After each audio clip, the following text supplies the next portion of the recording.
고생하고 힘든 분들이 있습니다. 참 어쩔 수 없이 밖에 나가서 일할 수밖에 없는 아버지 하나님의 사람들을 살피시고, 우리가 정말로 우리만 시원한 곳에 있다 해서 좋다 생각하지 말고 어렵고 힘든 자들과 함께 나눌 수 있는 우리가 되어줄 수 있도록 아버지 우리의 마음을 주관하여 주시옵소서.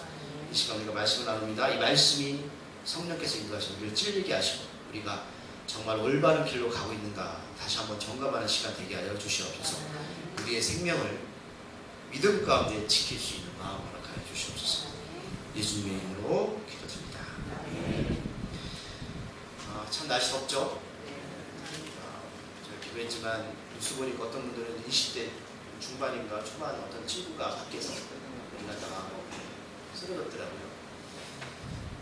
40도 넘는 그 날씨에 먹고 살기 위해서 이렇게 일하다 어쩔 수 없는 그런 상황에 처한 것을 보면 참 새끼 먹는 게 당연한 게 아니라 말씀 같이 나눌 때에 이 말씀을 통해서 우리가 우리의 생명 되신 주님을 좀 만났으면 좋겠습니다.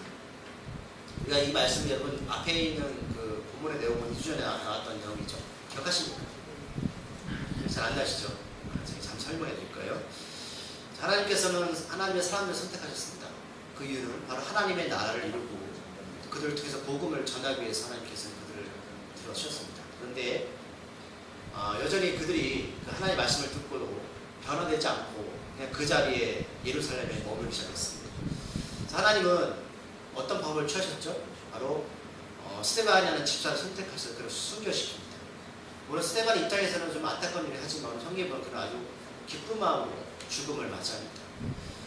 어쩔 수 없는 스데반의 죽음에 인해서 핍박이 들어오기 시작하고요. 결국 그들은 예루살렘에 모여있다가 흩어지기 시작합니다.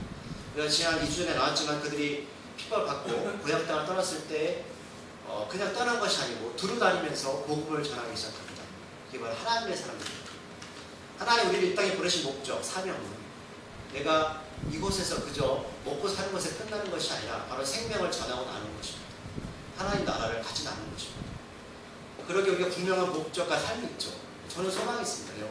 하나님께 오늘 밤에 저를 불러가셔도 저는 소망이 있습니다. 물론 우리 아내와 자녀는 힘들겠지만 어쩔 수 없겠죠. 제 생명은 제가 어쩔 수 없습니다. 하지만 그렇기 때문에 복음을 전하는 것은 우리에게 해도 되고 안 해도 되는 목적이 아니라 반드시 해야 사명입니다. 그래서 이들이 흩어져서 두루 이렇게 말씀을 전하게 됩니다. 초대교회 최초의 안수 집사였던 스데반의 순교, 그리고 같은 안수를 받았던 빌립은 그 순교로 인해서 이제 사마리아 성으로 내려가게 되죠. 바로 이 장면은 예수님의 그 복음의 능력이 처음으로 집사님들을 통해서 외지로 이렇게 선포되는 장면입니다. 사도들은 여전히 예루살렘에 남아 있었고요. 평신도 집사님들을 통해서 복음의 능력이 나타납니다. 그래서 여러분 제가 추구하는 교회는 목사 중심으로 움직이는 교회가 아니라 바로 평신도 사회입니다. 한 사람 한 사람이 말씀을 깨닫고 깨어있어서 그들이 복음의 능력으로 세상에 나가 사는 것입니다. 이게 바로 성경적인 것이고 교회의 존재 목적이라는 것이죠. 그래서 이렇게 빌립은 사마리아 성으로 내려가서 복음을 전하기 시작하는데, 그러면 하나님께서는 왜 그 수많은 지역 가운데 사마리아 성을 하나님의 복음을 선포되는 이방적의 첫 구역으로 삼으셨을까라는 겁니다. 그렇지 않겠습니까? 수많은 지역이 있습니다. 사마리아 성 말고도 밖으로 나가서 이렇게 복음을 전해내면에도 불구하고 하나님께서 왜 사마리아 성을 선택을 하셨을까라는 거죠. 제가 이 사마리아 성은 여러 부분의 설교를 통해서 말씀드린 적이 있습니다. 이 사마리아 성 여러분 굉장히 소외된 지역이고 힘든 지역입니다. 이스라엘 역사를 보면 이 지역은 원래 그 외세 침략으로 인해서 거룩한 이스라엘 백성들, 선택받은 이스라엘 백성들이 아니고요, 외부에서 이방인들이 들어와 살던 지역입니다. 그러니까 자연스럽게 이스라엘 백성들과 이방인이 결합을 해서 아이를 낳기 시작했습니다. 이것을 혼연이라고 했죠. 그래서 굉장히 여러분 이들을 무시당했던 사람들입니다. 이스라엘 백성들은 자신은 거룩한 민족, 하나님께 이렇게 선택받은 민족이라고 살았지만 사마리아 사람들 여러분 사람취급을 하지 않았어요. 그래서 제가 여러분 원래 그 이스라엘 땅은 남북으로 길게 늘어뜨려져 있어요. 그래서 북쪽은 북이스라엘, 남쪽은 남유다 이렇게 나눴거든요. 근데 중간이 사마리아 성입니다. 사마리아 지역인데 그쪽 사마리아 지역에서 바로 통과하면 바로 북이스라엘 들어갈 수 있는데, 이 사람들은 그 사마리아를 더럽다고 생각하면서 직접 통과하지 않고 삥 돌아가면서 이렇게 북이스라엘 쪽으로 가는 것을 보게 됩니다. 그러니까 얼마나 이스라엘 사람들이 이 사마리아 사람들을 무시했는지 보실 수 있습니다. 저는 이 내용을 보면서 그런 생각이 들었어요. 여러분, 우리가 살면서 무시를 당하잖아요.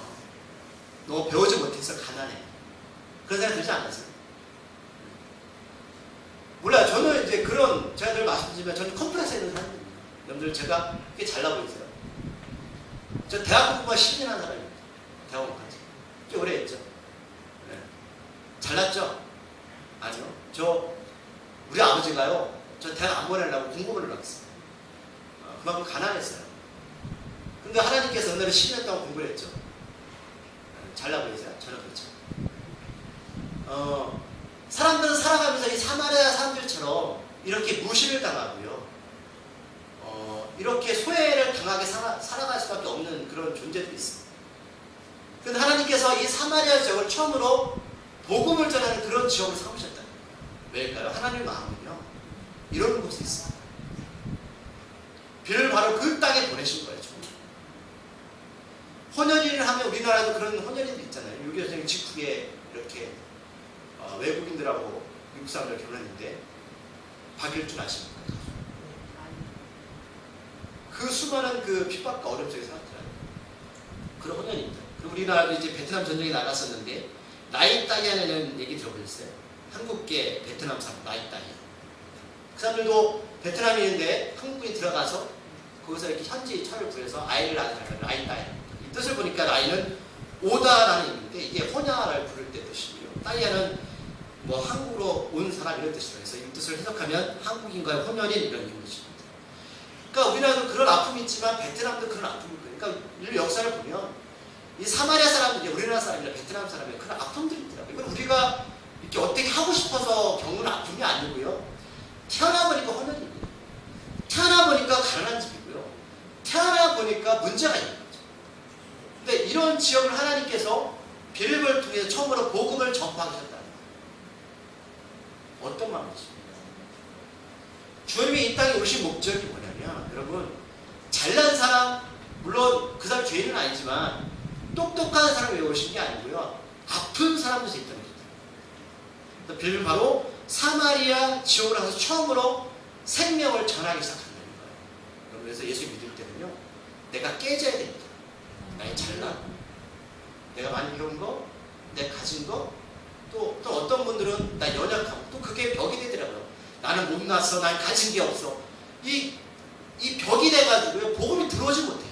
그래서 평생 자격지심 사는 분도 있어요. 저도 그런 사람이었는데 하나님을 깨셨거든요. 그래서 저는 여러분, 부러울 게 없는 사람입니다. 아닌 것 같죠? 별 부러울 게 없어요. 하나님 주신 오늘 하루의 기쁨으로 사는 사람. 그러니까 이게 깨질 때 비로소 우리 안에 생명의 능력을 갖게 되거든요. 근데 이 사마리아성에 누가 살고 있습니까? 바로 시몬이라는 사람이 살고 있습니다. 구절에 보면 이 시몬은 전부터 사마리아성에 살고 있다고 기록하고 있고 오랫동안 살았다고 성경 기록하고 있어요.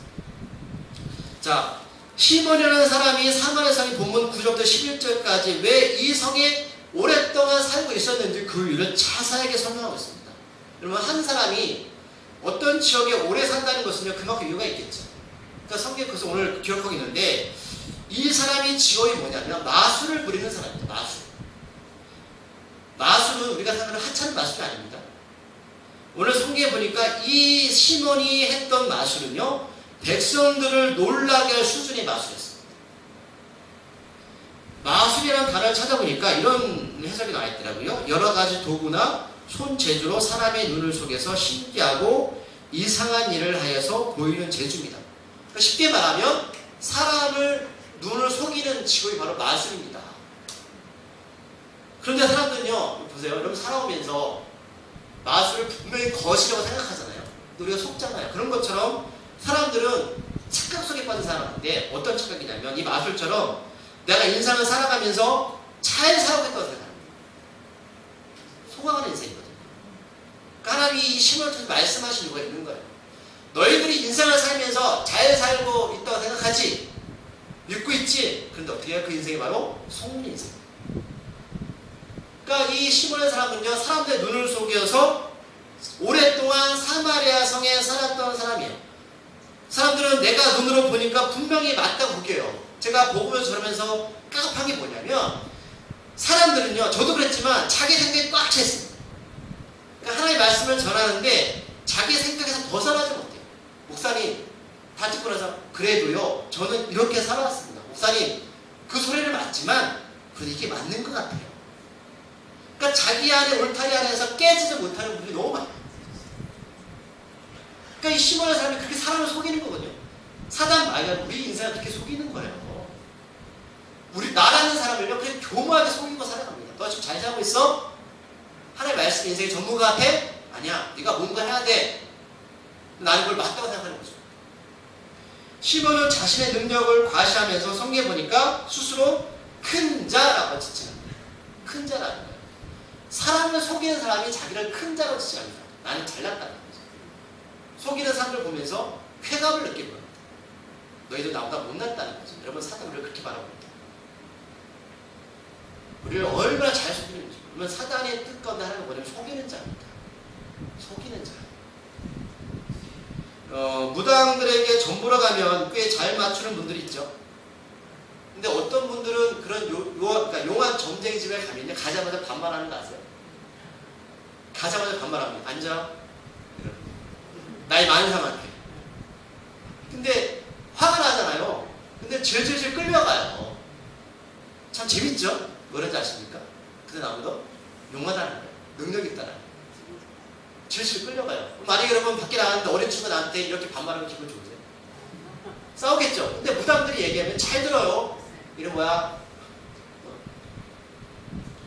시몬은 사마리아 성에서 낮은 사람부터 큰 사람까지 다 따릅니다. 그러니까 많이 배웠던 못 배웠던 부자든 가난한 사람이든 관계없이 시몬을 바라보니까 뭔가 있는 것 같아요.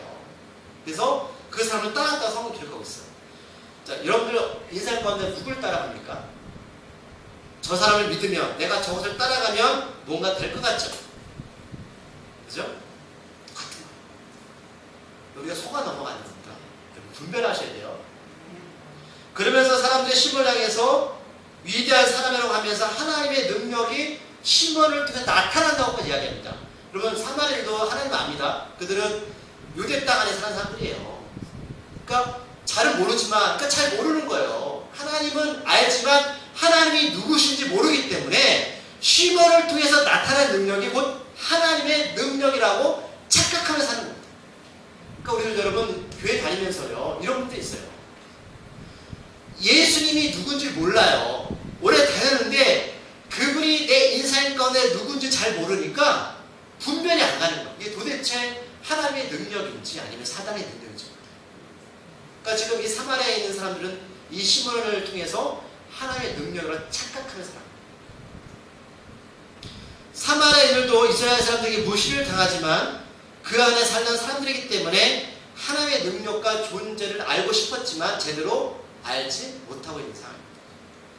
얼마나 시몬이 능력이 대단한지 하나님의 능력이 위대한지라고 그들이 사는지 우리가 추측할 수 있는 것. 11절에 보면 오랫동안이라는 단어가 나옵니다. 그러니까 그들은 오랫동안 시몬의 마술에 속아왔다.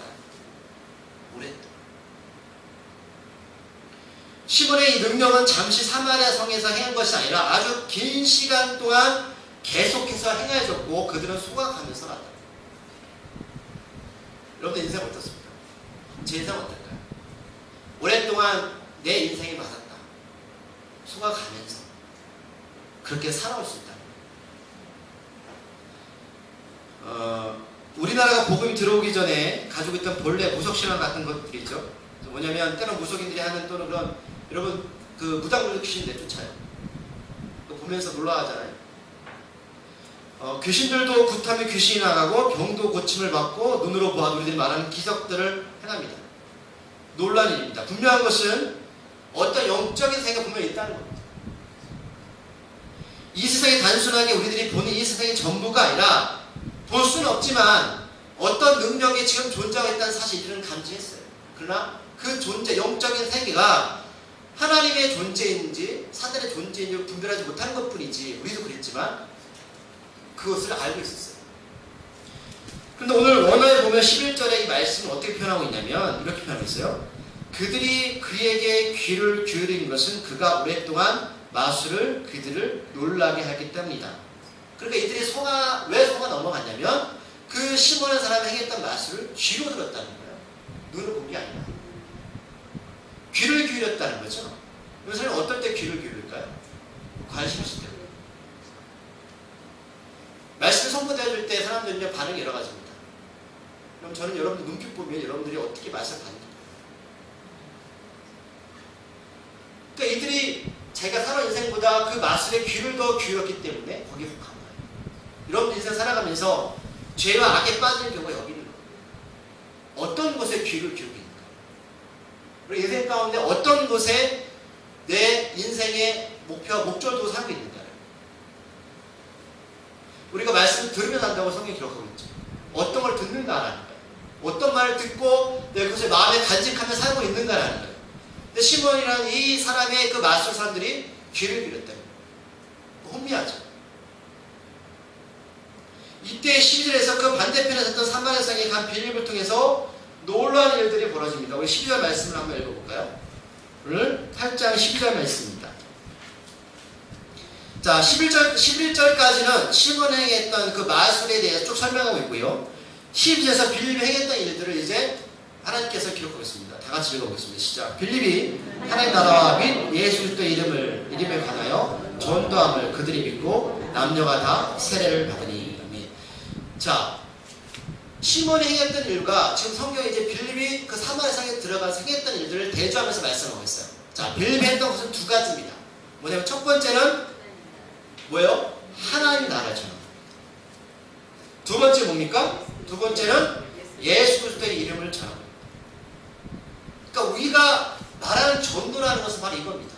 이날 사람들한테 가서 교회 나와. 이게 전도가 아니고요. 하나님의 나라를 구체적으로 설명해 줘야 되고요. 두 번째는 예수님이 누구인지를, 그리스도의 이름을, 그 뜻이 무엇인지를 구체적으로 설명해 줄 수 있어야 되는 겁니다. 그렇다면 내가 정말로 구원받은 백성인가라는 것을 스스로 질문을 던질 때에 하나님 나라와 예수 그리스도의 이름의 그 뜻에 대한 정확한 정체성이 내 안에 정립되어져 있어야 됩니다. 그렇죠. 만약 여러분 우리 가운데에 내가 이 두 가지 사실이 정확하게 설명할 수 없다면 여러분 좀 돌아보셔야 돼요.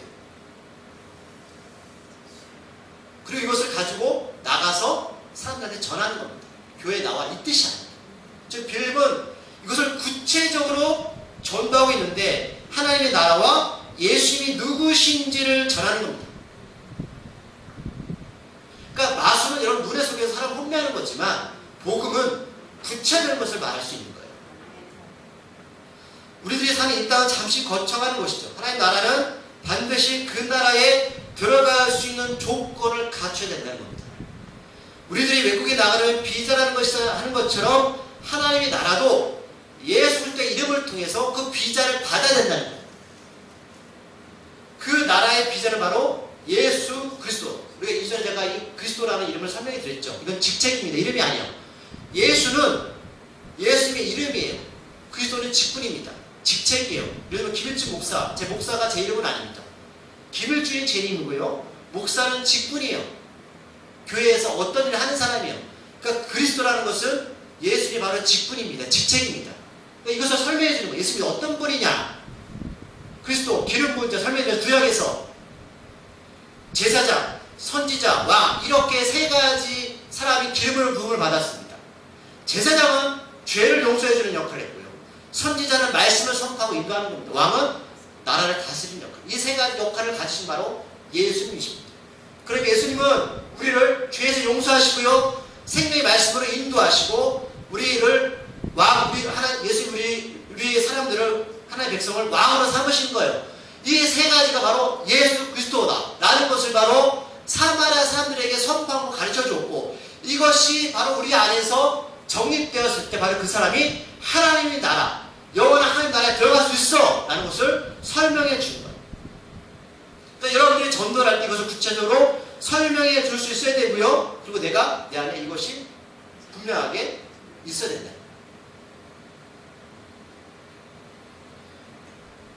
빌립은 사마리아 성 사람들에게 이 사실을 가르쳐 줬고요. 그러자 이들이 빌립의 가르침을 받고 13절에 보니까 어떻게 하죠? 세례를 받게 됩니다. 그러니까 믿음이라는 것은 내가 믿으려고 해서 믿어지는 것이 아니고요. 예수님이 누구신지를 정확하게 말씀을 통해서 가르침을 받았을 때에 우리들의 인격을 통해서 믿어지는 게 바로 믿음입니다. 인격으로 믿어지는 것은 환경의 지배를 받지 않습니다. 내 감정대로 믿어지기 때문에 내가 조언을 하고 실현 안 하는 거예요. 하지만 인격적으로 믿어지는 사람은 뭐예요? 내 감정과는 관계없이. 그리고 그 믿음의 증거를 이들이 하는 게 어떤 걸 받죠? 믿음의 증거로 물 세례를 사람들 앞에서 받는 것입니다. 교회에 제가 이거 몇 번 말씀드린 적이 있어요. 여러분, 물 세례는요, 내가 사람들 앞에서 내가 이제 예수를 믿습니다라고 고백하는 것 뿐이에요. 이 후반적으로 나오면 더 중요한 것이 나옵니다. 그러니까 물 세례 말하면 이 사람이 구원받았다는 것을 증명할 수 없음을 우리 성경은 증명하고 있어요. 시몬도 13절에 보니까 빌립의 말씀을 듣고 어떻게 해요? 세례를 받게 됩니다. 사람들을 미혹하게 만들었던 자신의 마술보다 이 사람이 믿게 된 이유가 뭐예요? 빌립의 능력이 더 컸기 때문에 믿기 시작합니다. 그래서 13절 후반절에 보면 전심으로 빌립을 따라다니며 그 나타나는 표적과 큰 능력을 보고 놀랍니다. 그러니까 오늘 빌립이 행했던 기적이 어떤 기적인지 모르겠지만 사람들이 보았던 그 마술과는 비교할 수 없을 정도의 능력을 행합니다. 그러니 시몬이 그걸 보고 놀라서 세례를 받게 됩니다. 사람들이 예수를 믿는 이유가 여러 가지 이유가 있죠. 뭐 병고침을 받거나 또는 안 되어진 일들이 귀에 나오니까 잘 되어질 때 예수를 믿게 됩니다. 어떤 분들은 어릴 때부터 부모님을 따라서 신앙을 갖기도 합니다. 그런데 이 시몬이라는 사람은 복음을 믿고 세례도 받았는데 그 관심은 어디에 있다고요? 표적과 빌립의 능력에 있었던 것입니다. 이후로 시몬이 이제 후반절에는 그 잘못된 신앙관이 분명히 드러나고 있습니다. 하나님 그것을 말씀하십니다. 너희들이 교회에 나온다고 해서 복음을 들었다고 해서 물세례 받았다고 구원받은 게 아니라고 말씀하셨습니다. 잘 들으십시오. 너희들이 어떤 능력과 표적을 보고 교회에 나온 것은 훌륭한 일이지만 하나님이 우리들에게 진정한 구원의 길이 어떤 것을 보여주십니다. 14절에 보면 집사 빌립의 전도가 예루살렘에 남아있던 사도들에게까지 전해지게 됩니다. 놀란 일이죠. 왜냐하면 사도들도 여러분 이들도 유대인들입니다. 하나님께서 사마리아적인 이 사람들은 구원 못 받을 줄 알았거든요. 그러니까 놀라는 거예요. 어떻게 집사를 통해서 우리가 천대시했던 그 사마리아적인 부흥의 불길이 막 일어나는 겁니다. 그래서 누굴 보냅니까? 베드로와 요한을 보내서 직접 사마리아 성에 파견합니다. 쫓아가죠. 그런데 가보니까 어떤 문제가 있냐면 사마리아 성에 가보니까 예수님의 이름으로 물세례를 받았지만 아직 받지 못한 것이 있습니다. 뭡니까? 성령세. 불세례를 받지 못합니다. 자, 그러면 만약에 물세례만으로 모든 구원의 문제가 해결되었다면 베드로 요한이 벌써 끝나면 됩니다. 그렇죠? 근데 지금 베드로 요한이 다른 행동을 보이죠. 어떤 행동을 보입니까? 물세례 받은 사람들 위해서 성령 받기 위해서 기도합니다. 그렇다면 지금 베드로 요한이 중요하게 생각하는 게 무엇입니까? 성령 세례입니다. 물세례입니다. 교회에서 받는 물세례가 아닙니다, 여러분. 여러분 잘 보셔야 돼요. 이게 바로 비자의 조건입니다. 사람들이 교회 좀 다녔다, 1년 다녔다고 물세례 받았다? 구원받았다? 아닙니다. 그렇다면 베드로 요한이 성령 받기를 기도할 필요가 없겠죠. 그렇다면 우리가 여기서 두 가지를 확인할 수 있습니다. 첫째, 우리들이 받아야 하는 세례, 침례입니다. 원래 이렇게 물세례하는 침례 아시죠? 원래 2000년 전에 물세례 직접 빠뜨렸어요. 침례, 세례, 이거 중요하지만 우리가 가장 중요시 여겨야 될 게 뭐예요? 성령 세례를 받아야 돼요. 두 번째는 아직도 이 시몬이라는 사람도 뭐예요? 성령 세례를 받지 못했습니다. 그렇기 때문에 이 위에 보면 이 사람의 행동이 이럴 수밖에 없는 우리가 깨닫게 될 거예요. 빌립이 선포한 하나님 나라의 그 조건 가운데 이 성령 세례가 중요하다는 사실을 사도들을 통해서 우리에게 지금 말씀하고 있는 거예요. 혹시 우리 가운데 교회에 다녀서 물 세례를 받았지만 성령 세례를 받지 못했다면 오늘 말씀을 통해서 여러분 진지하게 생각해 보셔야 됩니다. 본문에 보니까 16절 중반에 보면 성령을 내린다고 표현하고 있죠. 여러분 비가 내리죠? 무슨 뜻이죠? 하늘에서 내려온다. 그러니까 성령은 땅에서 가는 게 아니에요. 하나의 100% 내립니다. 하늘에서 내려오는 우리의 노력이나 의지로 되는 것이 아니라 전적인 하나님의 은혜가 바로 성령입니다. 사도들이 성령을 하늘로부터 받기 위해서 했던 방법이 오늘 성경에서 나와 있습니다. 뭡니까? 안수입니다. 안수는 머리에 손을 얹는 행위입니다. 그러면 안수를 막 하시면 안 돼요. 원래 우리 통합헌법에 의하면 목사만 안수하게 돼 있어요. 어떤 분들은 자기가 안수하고 다녀요. 절대로 안 돼요. 그것은 규칙입니다. 하지만 성령과 안수를 통해서만 받는 것은 아닙니다. 사도행전 2장 1절 4절까지 보면 주님이 제자들이 약속 가운데 다 같이 한 곳에 모였을 때 성령을 받게 됩니다. 자, 안수만 받는다고 성령 받는 게 아니고요. 약속을 믿고 말씀을 믿고 우리가 한 마음으로 모였으면 성령을 받게 됩니다. 중요한 거예요. 한 마음으로 약속을 믿고. 두 번째는 사도행전 10장 44절을 보면 베드로가 예수님의 십자가의 죽음과 부활을 전할 때 말씀을 듣는 가운데 성령 임하게 됩니다. 이 세 가지 핵심이 뭐예요? 바로 말씀의 능력입니다. 말씀의 능력이 내게 임할 때 성령을 받게 됩니다. 십자가의 죽음과 부활 사건이 믿어질 때에 바로 성령을 받는 공동점이 나타납니다. 본문 21절 3절에 보면 베드로가 시몬을 향해서 이렇게 말하죠. 너희 이 악함을 회개하고 죽게 기도하라. 내가 보니 너는 악독이 가득하고 불의에 매인 바 되었도다. 그렇다면 우리가 말씀을 통해서 진정한 회개가 있을 때, 기도가 있을 때 결국 성령을 받으셨다고 말씀하십니다. 우리 안에 진정한 회개가 없으면 어떻게 해요? 우리 안에 성령이 없어요.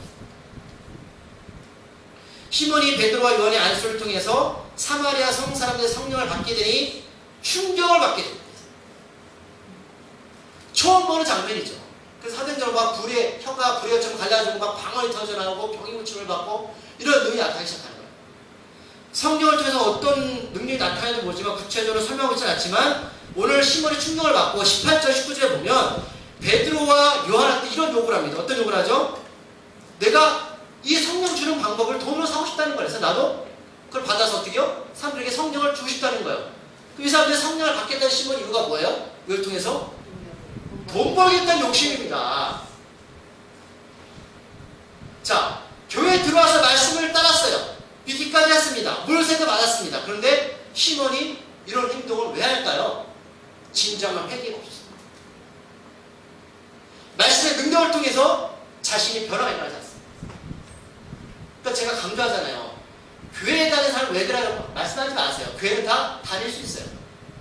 누구나 다니긴 하지만 그 안에 과연 구원받는 하나님의 백성이 있는가는 아니죠. 저번에 정말로 주님의 제자입니까? 라고 질문 던지기로 하죠. 그렇지 않으면 오늘 시몬처럼 어떻게 해요? 내 유익을 위해서 믿는 거예요.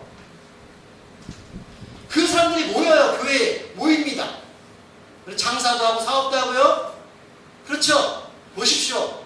이게 교회 현실입니다. 2000년 전에 하나님께서 이것을 말씀하시고 계십니다.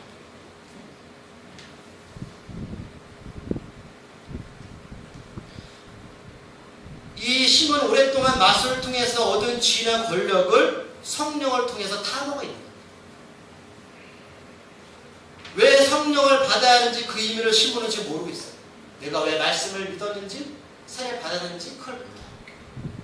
그러면 시몬이 성령을 통해서 무엇을 받기를 원했을까요? 바로 권능입니다. 이 권능은 사도행 1장 8절 하나님께서 주님의 제자들한테 성령의 권능을 주신 목적이 있어요. 뭐야? 너는 땅끝까지 일러 복음의 증인이 되라는 거예요. 이게 돈이 됩니까?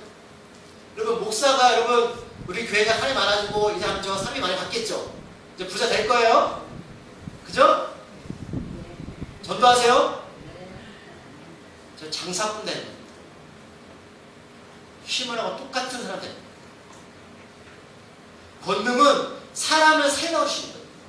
우리가 기도했을 때 병 고침이 일어나고 많은 역사 형통이 일어나는 것은 하나님 그 한 사람을 생명을 살리기 위해서 그런 기적을 일으키는 것 뿐이에요. 기적이 본질이 아닙니다. 그런데 우리가 누구에서 기도했더니 병이 나았다, 잘 되어졌다, 그걸 통해서 우리가 어떤 유익을 챙긴다? 다 시몬입니다.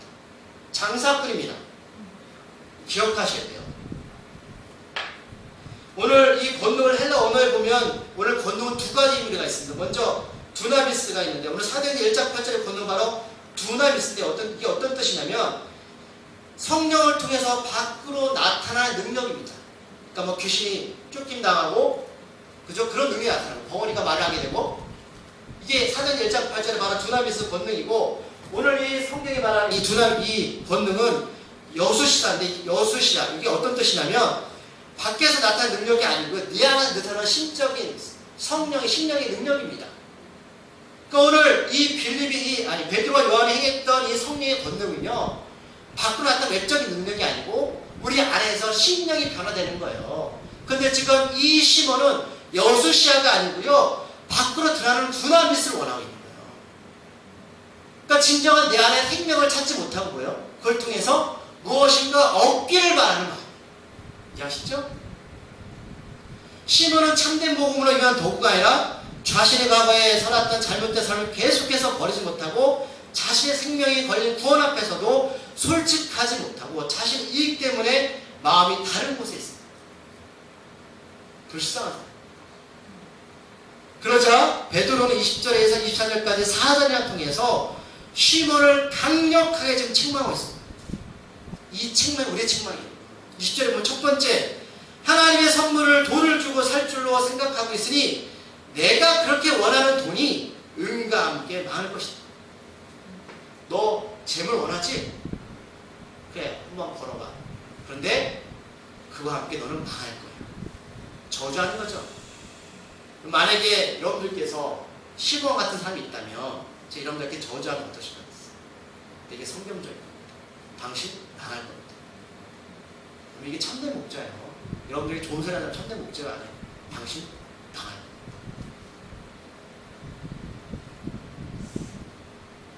베드로는 지금 시몬이 가지고 있는 마음을 정확히 깨뜨리고 보고 있죠. 왜 성령을 살아야 되는지에 대해서. 우리도 혹시 예수를 믿으면서 기도하고 헌신하는 그 목적이 나의 이익을 위한 일이라면 그럼 멈추셔야 됩니다. 망합니다. 망하십니다. 두 번째 21절에 보면 하나님 앞에서 마음이 바르지 못하니 복음과는 관계도 없고 분깃도 없다. 너는 하나님 앞에서 마음을 쏘겠다는 거예요. 분깃이 뭔지 아세요? 하나님 나라의 상속자가 안 된다. 너 구원받지 못해. 망하는 건 망할 수 있죠. 구원받지 못한다. 빌립 집사의 말씀을 듣고 물세례까지 받았던 시몬은 진정한 구원의 기회를 얻지 못하고 자신이 왜 예수님을 따르고 있는지 분명한 신앙의 정체성이 없습니다. 예수 믿으면 복 받을 거야. 기도만 하면 복 받을 거야. 잘 될 거야. 이 복을 받기 위해서 열심히 기도해야지. 열심히 봉사해야지. 그런데 그 안에는 진정한 생명의 능력이 없습니다. 그저 예수님 믿고 무엇인가 얻으려는 마음뿐입니다. 우리가 다루는 거예요. 하지만 베드로는 22절에서 시몬에게 기회를 줍니다. 너희 약함을 회개하고 주께 기도하라고 하나님께서 내가 진정으로 회개하고 기도하면 마음의 생각을 용서해 줄지 모른다. 자, 지금 하나님 원하시는 진정 회개가 바뀝니까? 아닙니까? 마음이죠. 마음이에요. 너 마음으로도 진정하게 회개해야 돼. 그러면 혹이 뭐야? 전제 조건입니다. 네가 여기서 정말 하나님 앞에 네 마음을 진정한 악함을 회개하면 너 다시 성령 세례 받을 수 있어. 그러나 혹 만약 네가 그렇게 하지 않으면 분깃받지 못해. 망할 거야. 진정한 용서를 받기 위해서는 마음부터 하는 거야. 내 마음. 마음이 하나님 앞에 바로 잡히지 않으면요 겉대거리는 변할 수밖에 없어요. 그리고 22절에서 우리가 혹이라는 조건을 베드로가 붙인 겁니다. 23절은 계속해서 앞에서 보았던 말씀으로 시몬을 지적합니다. 내가 보니 시몬 너는 악독이 가득하고 불의에 잡혀있다. 제 김일중 목사 제가 이런 사람입니다. 악독이 가득하고 불의에 잡혀있는 사람. 여기서 악독이 가득하다는 뜻이 어떤 뜻이냐 헬라 원어를 보면 쓰디쓴 쓸개를 향한다라는 거예요. 그리고 쓸개가 쓰잖아요. 심판의 길로는 가고 있다는 거죠. 이렇게 베드로는 시몬에게 강하게 그의 잘못과 회개를 촉구하면서 기회를 주고 있죠. 그런데 여러분, 시몬이 마지막 절에서 어떻게 행동하는지 아십니까? 이제 말씀을 정리할 24절 말씀을 다 같이 보겠습니다. 시몬의 결과 행동입니다. 시작. 시몬이 대답하여 이르되 나를 위하여 주께 기도하여 말한 것이 하나도 내게 임하지 않게 하소서 한다. 아멘. 자, 여러분 24절에서 시몬이 어떤 행동하고 있죠? 보세요. 자, 만약에 이런 상황이 벌어지면 자기가 직접 가서 하나님 앞에 진정한 회개 십자가 앞에서 용서를 받아야 됐습니다. 그런데 지금 시몬은 그 말이 두려워서 자신이 나가서 진정한 회개를 하지 않고요. 어떻게 행동해요? 그냥 부탁만 합니다. 부탁만 해요. 베드로 요한님, 나를 위해서 주께 기도해서 당신이 말하는 이 저주가 나한테 떨어지지 않게 해주세요. 그 사람 진정 회개한 겁니까? 하나님 기회를 주었지만 기회를 놓쳤습니다. 어떤 선택을 한 것입니까? 이와 비슷한 사건이 사도행전 2장 36절 38절 말씀이 있는데 찾아볼까요? 사도행전 2장 36절 38절 말씀입니다. 여러분, 시몬의 행동의 결과, 이 사람의 행동을 한번 결과를 보시면서 비교를 해보세요. 사도행전 2장 36절 38절 찾으셨습니까? 한 절씩 읽겠습니다. 그런즉 이스라엘 온 집은 확실히 알지니 너희가 십자가에 못 박으니 예수를 하나님이 주와 그리스도가 되게 하셨느니라 하니라.